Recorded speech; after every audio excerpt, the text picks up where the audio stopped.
Olá, pessoal.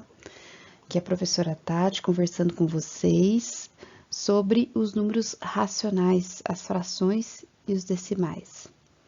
Nós começamos agora esse novo conjunto numérico, já trazendo tudo o que a gente viu antes, tá bom? Agora, as frações e os decimais, que não é novidade para vocês, vão ser contempladas também com os números negativos.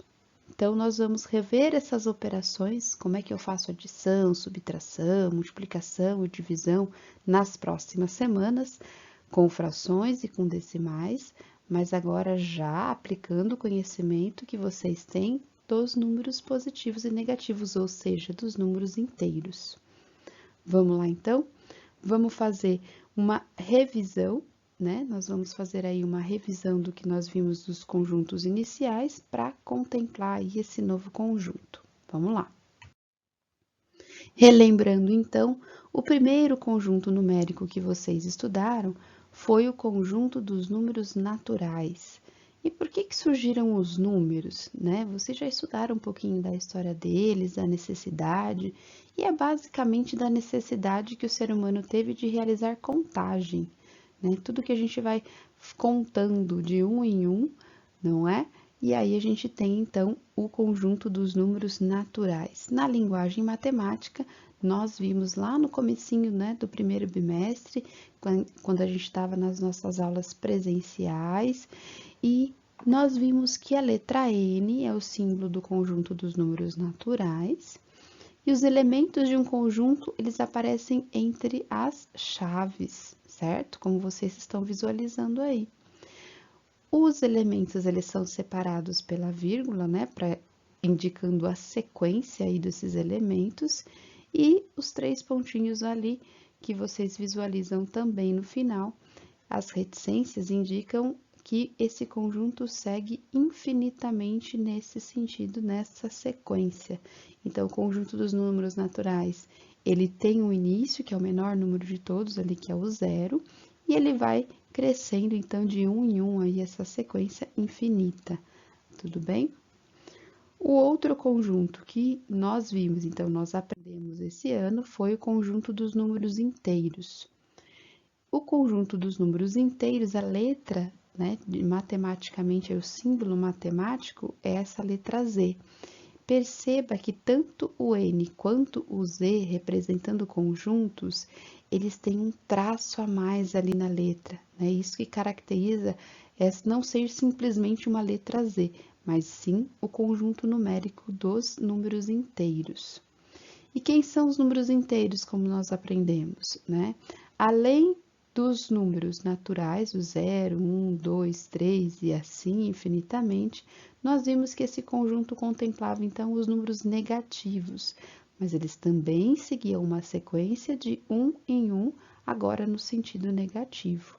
Por isso que a reticências, né, os três pontinhos indicando o infinito, aparece agora tanto no sentido positivo quanto no sentido negativo aí da sequência dos elementos dos números inteiros. E falando um pouquinho, né, do surgimento desses números, nós vimos que os naturais surgiram da necessidade de realizar uma contagem e os inteiros também, mas uma contagem em situações aonde eu precisava representar uma quantidade que faltava, não é?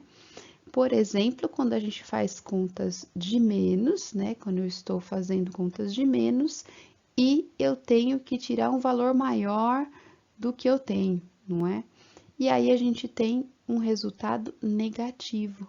Lembra daqueles exemplos que eu usei nas expressões para a gente lembrar como é que eu faço, né, contas com os números positivos e negativos? Pensa naquele exemplo do saldo da dívida, né? Se eu vou gastar mais do que eu tenho, eu vou ter um saldo negativo. Então, essa é uma situação de uma subtração, onde nós subtraímos de um número de um maior valor, tá? Então, aí eu tenho um resultado negativo. E nós vimos outros momentos de aplicação, além de saldos, né, e de dívidas para representar ali o positivo e o negativo, nós vimos outros outras aplicações, como na questão de temperaturas, que também tem positivos e negativos, na questão da altitude. Espero que vocês se lembrem do que a gente já estudou sobre os números inteiros. E aí, o que a gente sabe também? Que não existem apenas números inteiros, não existem apenas números que vai de 1 em 1, certo? Própria temperatura, quando a gente pensa em números negativos, às vezes essas temperaturas, ela vem ali com um decimal, não é? Então, quando a gente tem esse tipo de número, de fração e de decimal, nós estamos falando do conjunto dos números racionais. E por que, da onde que veio então essa necessidade, né? Todos os conjuntos numéricos, eles sempre vêm da necessidade do ser humano de representar uma certa quantidade de algo. E às vezes essa quantidade, ela não é exata, ela não é inteira, não é? Quando, por exemplo, vocês realizam a operação de divisão entre dois números e essa divisão não é uma divisão exata, sobra um resto. E aí você quer continuar essa conta, quer dividir esse resto também. O que vai acontecer? Vai aparecer um número decimal, não é? Você vai precisar colocar vírgula para continuar aquela conta. Então, não é um número exato, não é um número inteiro o resultado dessa divisão. Então, aí a necessidade básica do surgimento desses números racionais. E esses números, eles podem aparecer na forma de frações ou de decimais. E por que a fração ou decimal? O exemplo da divisão que eu acabei de usar entre dois números, e aí a divisão não é exata e acaba dando um resultado decimal, eu acho que é bem simples, é claro que vocês já viram e já realizaram esse tipo de divisão, onde o resultado não é exato. Agora, esse tipo de divisão também pode aparecer na forma de fração. Por quê? A divisão de dois números inteiros, ela também pode ser escrita dessa forma aqui, ó. Tá? A fração, ela nada mais é do que a divisão entre dois números inteiros. Então, simbolicamente, matematicamente, parece que isso tudo aqui é uma língua de doido, não é? O que será que quer dizer tudo isso? A letra Q, todo mundo já sabe, então que agora esse é o símbolo dos números racionais, tudo bem? E que tipo de número é que é esse? Todo número que pode ser escrito na forma de uma divisão de dois inteiros, que nada mais é do que uma fração. Então, aqui a gente tem ó, um numerador, tá? Que você já conhece, aqui na parte de cima é o numerador, e aqui na parte de baixo é o denominador. Não é assim que você já aprenderam, tá? Tanto o numerador quanto o denominador são dois números inteiros. Então, lá agora, eles vão pertencer ao conjunto dos números inteiros. Então, aqui eu só posso usar número inteiro. Eu não posso colocar número decimal dentro da fração, tá? Então, é isso que quer dizer, ó, o A pertence aos inteiros. Então, o A, essa letrinha vai representar um número qualquer, porque como os números inteiros, eles são infinitos, eu não tenho mais como colocar uma sequência de números para representar esse conjunto numérico. Então, ele vem descrito na forma de símbolos, né? E a gente vai aprender aqui a ler esses símbolos para entender o que eles querem dizer, tá? Então, o primeiro passo, conjunto dos números racionais, o símbolo é a letra Q, tudo bem? E o Q, ele remete muito à ideia de quociente, quociente que é o resultado da divisão, porque o conjunto dos números racionais é todo número que pode ser escrito na forma de uma fração. E uma fração nada mais é do que o quociente, porque esse traço aqui da fração, ele representa a divisão, tudo bem? Então, nessa divisão, eu posso dividir quaisquer dois números, e o A e o B vêm representar essa infinidade de números inteiros, tá? Então, o A pertence aos números inteiros, esse E redondinho significa pertence. O Z, vocês já sabem que é o conjunto dos números inteiros. Então, esse A representa qualquer número que esteja dentro do conjunto dos números inteiros. E o B, a mesma coisa. O B vai ser um número também pertencente ao conjunto dos inteiros, só que agora o conjunto dos inteiros está vindo aqui com esse asterisco aqui. Por quê? Porque não pode ser um número zero. Então, quando é colocado um asterisco no conjunto numérico, quer dizer que tirou o zero daquele conjunto.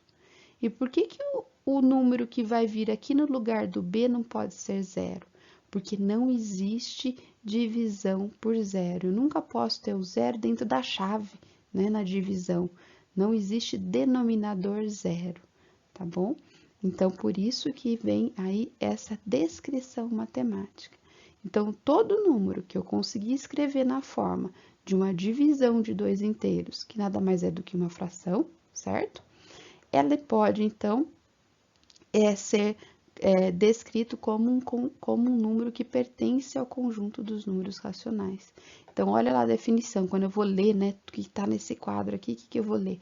Eu falo que o conjunto dos números racionais é formado por todo quociente entre dois números A e B, tais que o numerador A pertence ao conjunto dos números inteiros e que o denominador B pertence ao conjunto dos números inteiros não nulos, pois o denominador não pode ser zero.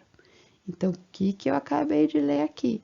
Que todo número que eu posso escrever na forma de divisão, do resultado de uma divisão de dois números inteiros, por isso o quociente é o resultado da divisão, tá? Então, A e B são dois números quaisquer que estão dentro do conjunto dos números inteiros, tudo bem? Então, todo número que eu conseguir escrever dessa forma, ele vai ser um número racional. Mas então é só a fração, né? Alguém pode perguntar para mim, então só a fração que é racional? Não, os decimais também são. Por quê? Porque os decimais, eles vêm da divisão desses dois inteiros. Então, dessa fração. Quando eu tenho uma fração, eu tenho uma divisão de dois números inteiros. Por exemplo, se você tem 1 dividido por 2, você pode escrever dessa forma, certo? Meio é a mesma coisa que 1 dividido por 2. E se você realizar essa divisão, dividir 1 por 2, o que vai acontecer? Você vai encontrar o resultado 0,5. Então, o decimal 0,5, ele é um número racional. Por quê? Porque ele pode ser escrito na forma de um quociente entre dois inteiros, ó, entre o inteiro 1 e o 2. A divisão de 1 e 2 é que vai resultar, né, a divisão de 1 por 2 é que vai resultar nesse decimal meio. Por isso que, então, eu falo que tanto 1 meio na forma fracionária quanto o meio 0,5 na forma decimal, eles representam a mesma quantidade. Por isso que ele é um elemento do conjunto dos números racionais. Tudo bem? Eu sei que é meio complicado perceber todo isso de informação agora, mas com o tempo e aí com a prática vocês vão assimilando melhor essa linguagem, tá bom? O importante agora é a gente perceber a característica desse número, né? Então, e entender que uso que eu vou fazer dessas frações e desses decimais e depois como é que eu vou fazer contas com eles e utilizando além disso os sinais, né? Pode ser positivo e pode ser negativo durante essas operações, tá bom? Então vamos seguindo.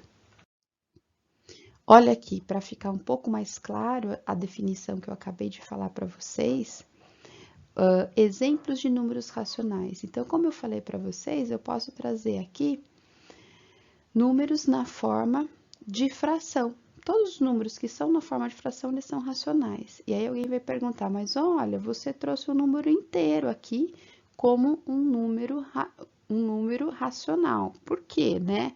O 2 é o número inteiro, o número natural, né?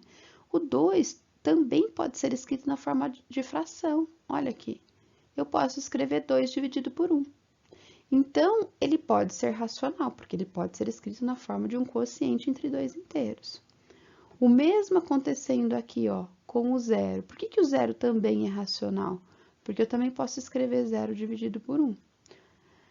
E o menos 9, que é um número negativo, né, que obrigatoriamente é um número inteiro, também vai ser racional? Também. Por quê? Porque eu posso colocar menos 9 dividido por 1. Então, na forma do quociente entre dois inteiros, ele é um racional. E se eu simplificar, né? Porque a gente sabe que quando o denominador é 1, eu não preciso escrever, eu posso deixar sem. E isso caracteriza que ele é inteiro. Então, o que a gente consegue compreender? Que todos os números que nós já estudamos até agora, os naturais e os inteiros, eles também podem ser chamados de números racionais, porque eles também podem ser escritos na forma de um quociente entre dois números inteiros.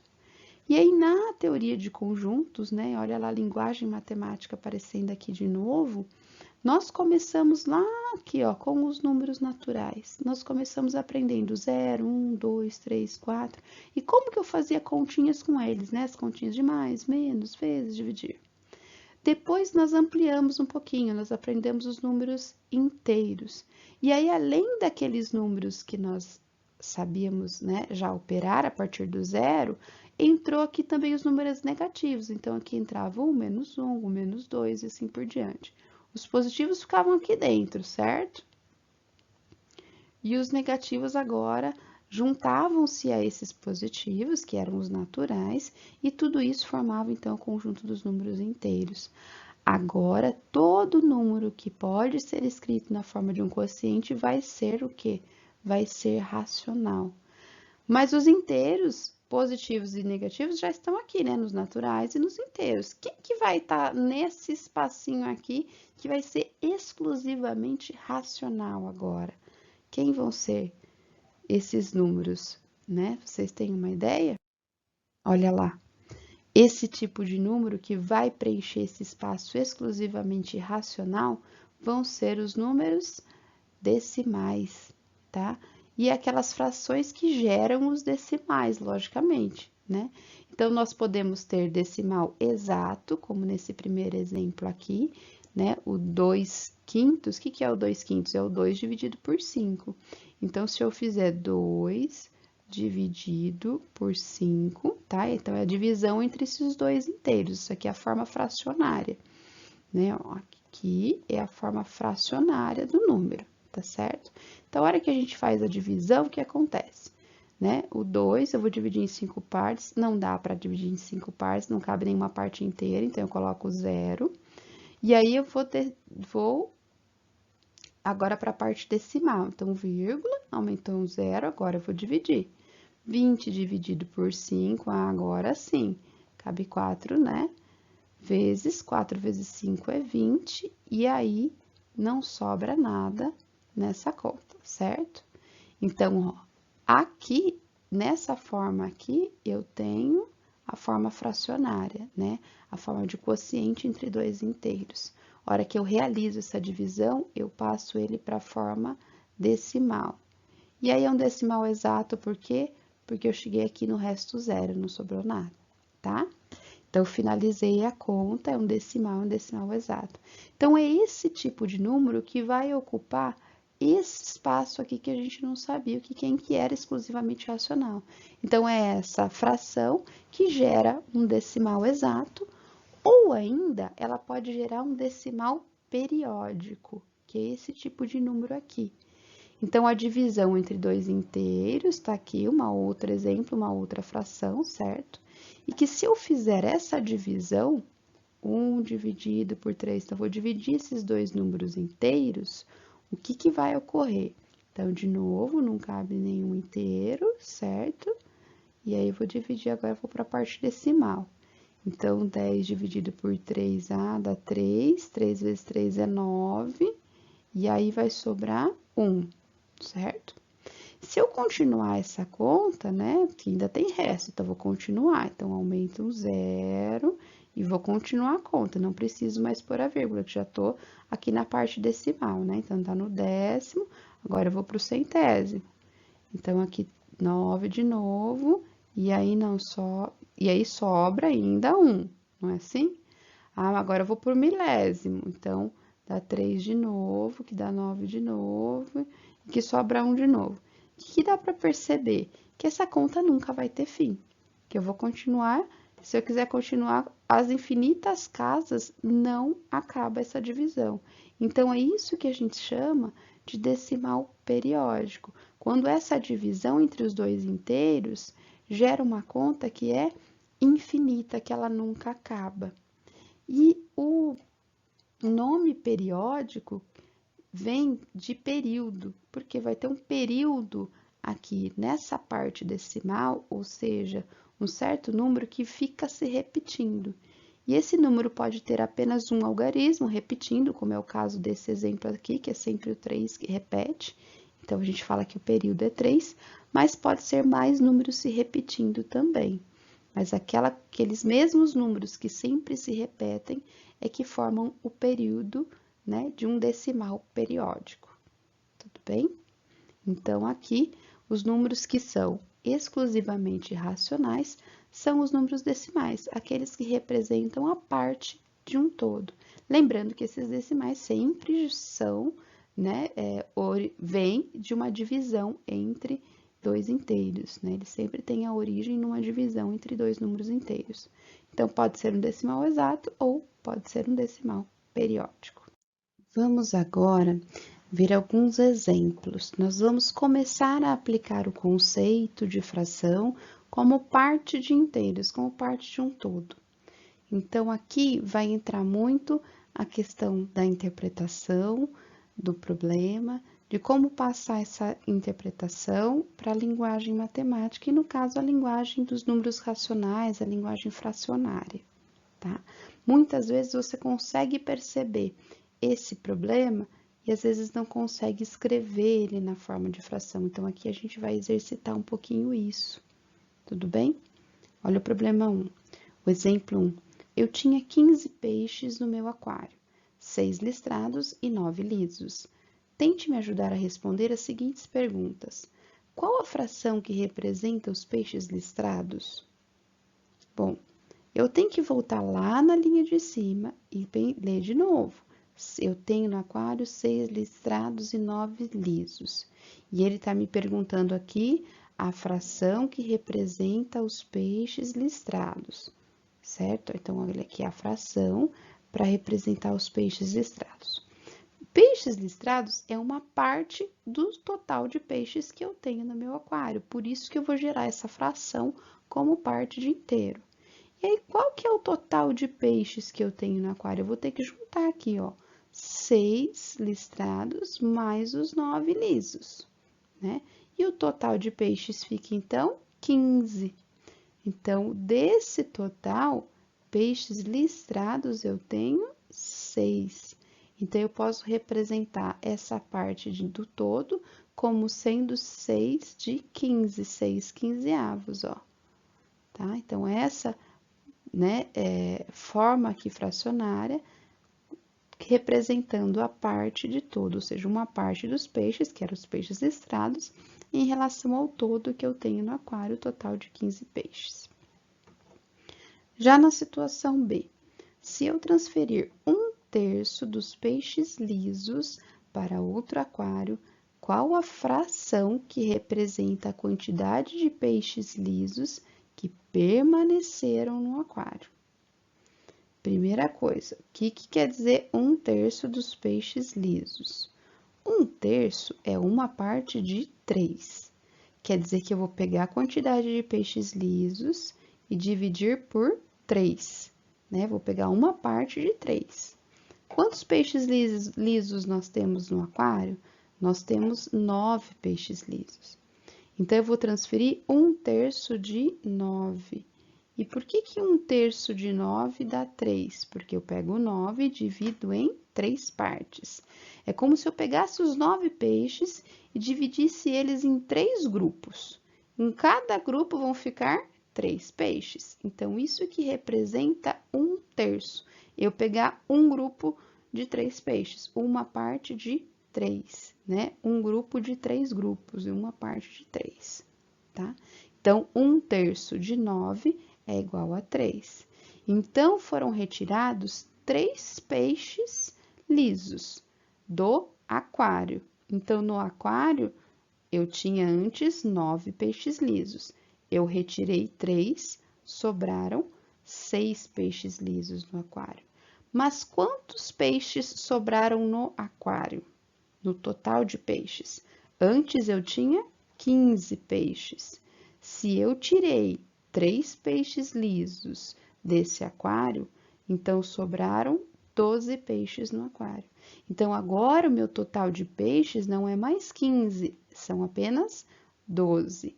E o meu total de peixes lisos não é mais 9, são apenas 6. Então, essa nova fração que vai representar a quantidade de peixes lisos que permaneceram no aquário, permaneceram 6 peixes lisos de um total de 12 peixes que permaneceram nesse aquário. Tudo bem? E perceba que 6 de 12 é a mesma coisa que eu falar que representa metade dos peixes, porque 6 é metade de 12. Então, a hora que eu coloco 6 de 12, se eu colocasse uma parte de duas, ia ser exatamente a mesma coisa. Eles representam a mesma quantidade. Então, eu podia falar que metade dos peixes do aquário é que são lisos. Então, eu também estou falando a proporção, né, de peixes lisos que permaneceram nesse aquário. Tudo bem? Vamos então para o segundo exemplo. Se quero montar um aquário maior com 12 peixes listrados e quero que esses 12 peixes correspondam a 3/4 do aquário, qual fração será ocupada por peixes lisos? Quantos peixes lisos serão? E quantos peixes terei no aquário ao todo? Nossa, são 3 perguntas aqui, então vamos voltar, vamos organizar as informações e aí a gente vai respondendo. Bom, ele quer montar o aquário com 12 peixes listrados. E esses 12, eles vão representar 3/4 do aquário. Então, imagina que você tem, quando ele fala 3/4, então o que a gente pode imaginar? Eu posso imaginar um inteiro, que ele vai ser dividido em 4 partes, tá? Então, você imagina que as 4 partes são iguais. E eu quero que 3 dessas partes, ou seja, eu vou pegar essa e essa, 3 partes, né? 3/4 é isso, 3 partes de 4. Ele quer que essas 3 partes aqui correspondam aos 12 peixes, tá? Então, tudo isso é 12 peixes. Se as partes são iguais, quantos peixes tem em cada parte? Ah, então se eu dividir 12 em 3 partes, vai dar 4, né? 4 aqui, 4 aqui e 4 aqui. Então, esses 12 peixes são listrados. A outra parte será de peixes lisos, certo? Quando eu faço essa relação, eu já consigo saber quantos peixes lisos eu vou ter. Se cada parte tem a mesma quantidade de peixes, então aqui eu vou ter 4 peixes lisos, tá? Mas o que ele estava perguntando mesmo? Porque até agora ele estava interpretando aqui, né? Qual fração será ocupada pelos peixes lisos? Os peixes lisos é uma parte de 4, certo? Então, por isso que eu posso dizer, então, ó, se 3/4 são de peixes listrados, 1/4 será de peixes lisos. E 1/4 eu também posso escrever na forma fracionária 1 de 4, né? 1/4, tá bom? Fazendo 3 grupos com 12 peixes listrados, cada grupo terá 4 peixes. Foi isso que eu fiz agora com vocês, só interpretando lá o enunciado, né? Assim, cada quarto do aquário será ocupado por 4 peixes. Então, aí a gente responde já a segunda pergunta, né? Quantos peixes lisos serão? Serão 4. Então, ao fazer a interpretação, eu já estou pegando todas as respostas, perceberam? Eu tenho uma parte de um total de 4 partes, né? De peixes lisos, então, eu posso falar que é 1/4. Nesse 1/4, são, então, a quantidade de peixes são 4. E a última pergunta, e quantos peixes terei no aquário ao todo? E aí, é só somar todos os peixes em cada parte. Se eu tinha 12 aqui, mais 4 aqui, 12 mais 4 vai dar um total, então, de 16 peixes no aquário. Tudo bem?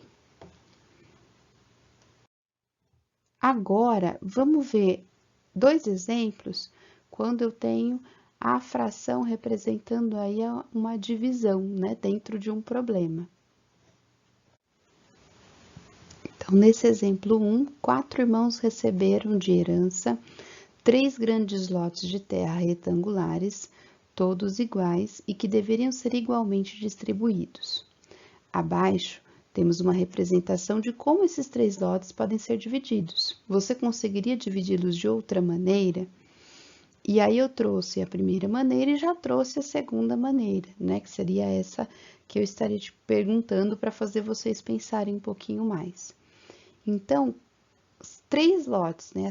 As 3 barras, né, representam aqui, ó, o lote 1, o lote 2 e o lote 3. E aí, na primeira imagem, eu tenho cada lote sendo dividido em 4 partes, cada parte para cada irmão. Então, cada cor representa o que um irmão recebe. Então, esse aqui em amarelo, né? Esse primeiro, ele recebeu 3 partes. O verde também 3 partes, o azul 3 partes e o branco 3 partes. Então, todos receberam partes iguais. E na forma fracionária, como que você representaria isso, né? Então, os 3 grandes lotes, eles foram divididos em 4 partes, né? Então, cada irmão recebeu 1/4 da herança, uma parte de 4, porque a herança foi dividida, os 3 lotes foram divididos em 4 partes. Então, cada irmão recebeu uma parte de 4, recebeu 1/4 da herança. Agora, que fração representa o que cada um recebeu, né? Cada um recebeu 3/4 de lote, certo? Porque cada lote foi dividido em 4 partes. E cada irmão recebeu 3 partes. Então, cada irmão recebeu 3/4 de um lote, né? E essa é a fração que representa o tamanho do terreno que ele recebeu. Outra forma de representar isso está aqui na segunda figura, né? Então, também, de novo, aqui traz, essa figura traz os 3 terrenos. Os 3 terrenos divididos em 4 partes iguais, mas ao invés de pegar mesmo uma parte de cada terreno para cada um, né? Então, eu peguei, olha lá o amarelinho, as 3 partes, né? Para um irmão é amarelo, as 3 partes em azul, as 3 partes em verde e depois as 3 partes rosas para o outro irmão. Então, cada irmão recebeu 3 partes de 4 de um lote, 3/4 de um lote, essa quantidade que cada irmão recebeu. E a herança, então, recebida corresponde aí a 1/4 da herança que foi recebida por cada irmão, tá bom? Então, aí percebendo a fração realizada como uma divisão, representando aí uma divisão.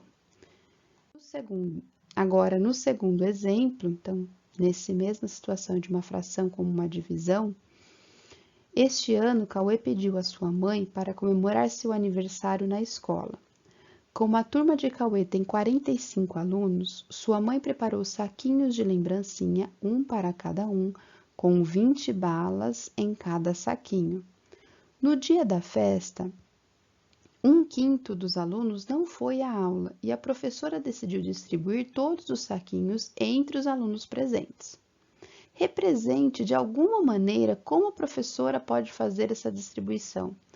Qual a quantidade de saquinhos cada aluno recebeu? Bom, o que a gente tem de situação, né? Você percebeu que a hora que a gente lê muita informação, então a gente volta e lê de novo, é assim que a gente interpreta um problema.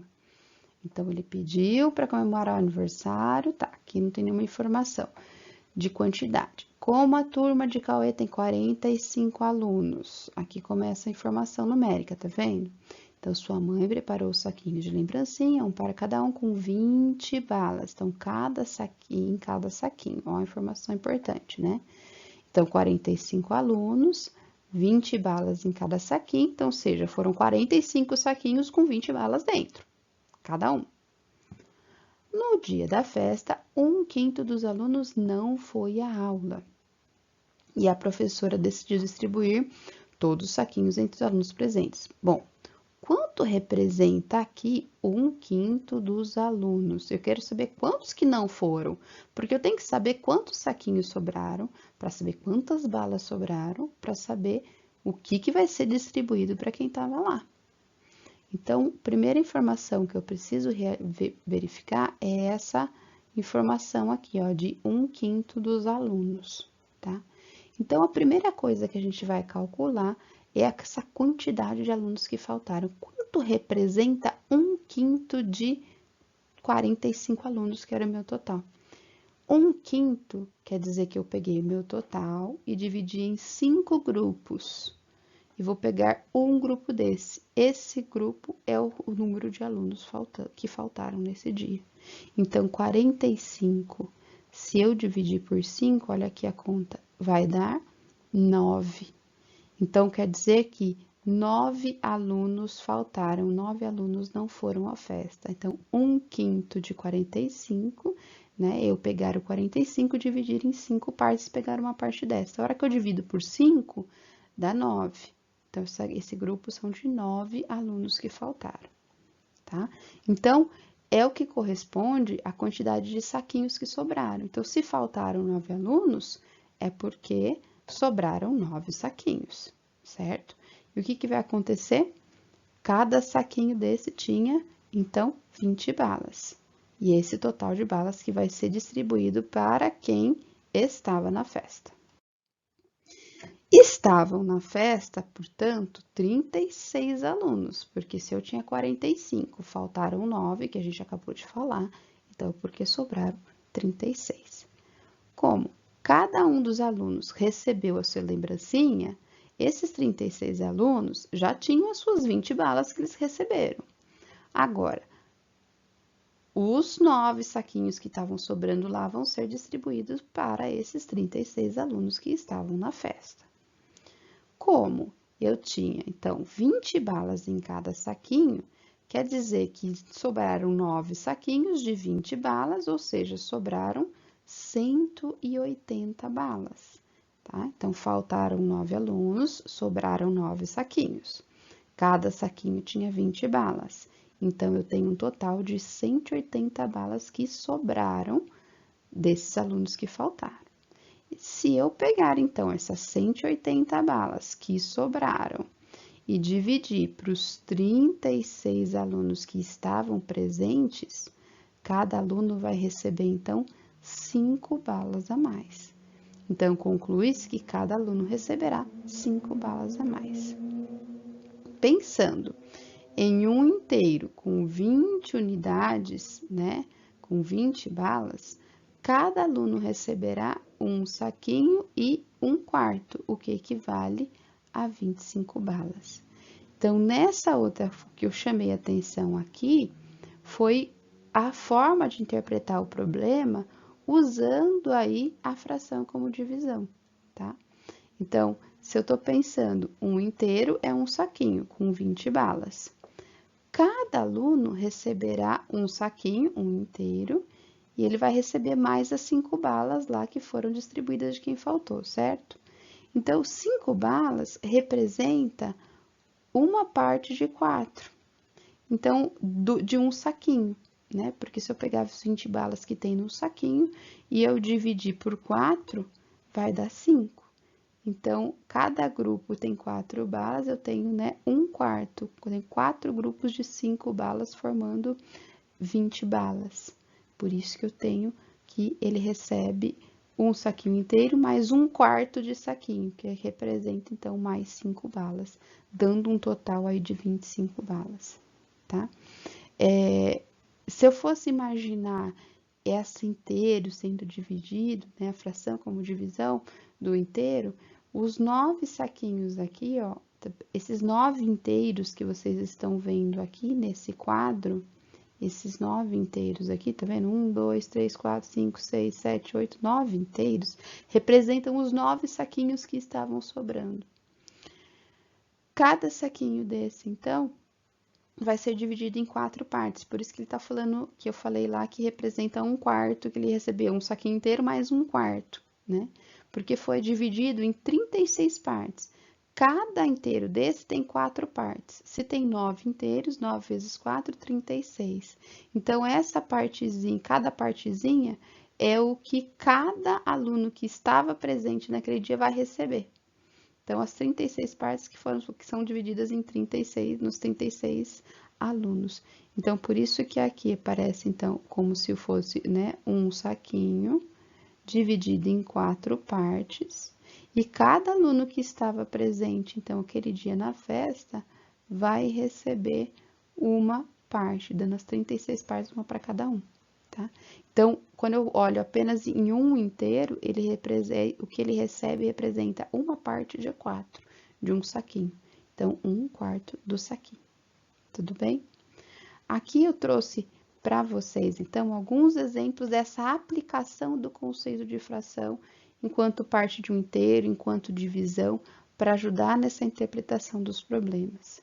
O questionário que segue, que vocês vão realizar, não se assustem, é um momento de começar a mexer aí com esse pensamento, com essa ideia de divisão, com essa ideia da fração que vocês trazem e remetem de anos anteriores.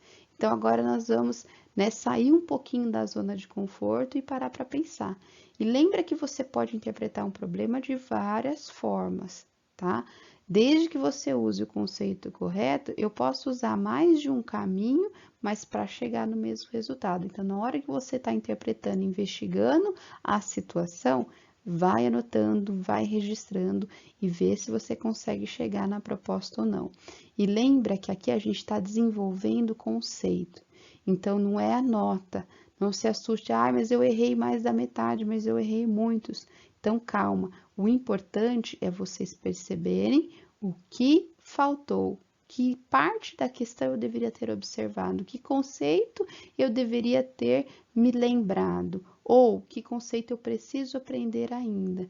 Então, essa atividade vai diagnosticar também um pouquinho sobre os conceitos que vocês trazem ou não. É para tentar fazer com muita seriedade, tá bom? Mas não é para se importar com a quantidade de acertos, e sim com o conceito que vocês, com o aprendizado que vocês vão estar desenvolvendo a partir de agora.